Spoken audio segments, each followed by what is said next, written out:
బయట మనం తినే శాండ్‌విచ్ ఎంతవరకు హెల్తీ అంటారు? మనకి తినాలనిపించినప్పుడు ఇలా అప్పుడప్పుడు ఇంట్లో చేసుకొని తింటే సూపర్ ఉంటది కదా! మరి శాండ్‌విచ్ ఎలా చేసుకోవాలో చూసే ముందు సబ్స్క్రైబ్ చేసుకోండి మరి. చాలా ఈజీ ప్రాసెస్ మీరు చూస్తారు కదా! నేనైతే యుద్ధానికి రెడీ అయిపోయాను. అదే శాండ్‌విచ్ చేయటానికి. ఫస్ట్ బోన్‌లెస్ చికెన్ తీసుకొని ఉప్పు, కారం వేసుకొని కలుపుకోవాలి. నెక్స్ట్ కొంచెం ఆయిల్ వేసుకొని ఎండుమిర్చి, వెల్లుల్లి మంచిగా ఫ్రై చేసుకొని పక్కన పెట్టేసుకోవాలి.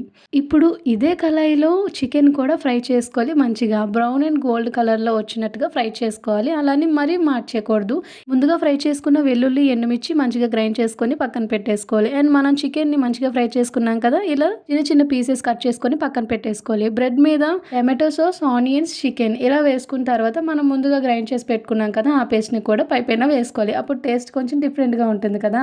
అండ్ నెక్స్ట్ అలానే టమాటోస్ కూడా వేసుకొని మళ్ళీ నెక్స్ట్ ఆనియన్స్ వేసుకొని ఇంకా బ్రెడ్‌ని 2 వైపులా కాల్చుకుంటే ఇంకా అయిపోయింది. నేనైతే ఇన్ని శాండ్‌విచెస్ చేశాననమాట. టేస్ట్ మాత్రం నిజంగా వేరే లెవెల్‌లో ఉంది. చాలా చాలా బావుంది. మీరు మాత్రం ట్రై చేయొచ్చు. నా వీడియో ఫస్ట్ టైమ్ చూస్తున్నట్లయితే మన ఛానల్‌ని సబ్స్క్రైబ్ చేసుకోండి. అలానే ఇదే చికెన్‌తో నేను 2 రెసిపీస్ చూపించబోతున్నాను నెక్స్ట్ వీడియోలో. సబ్స్క్రైబ్ చేసుకోండే.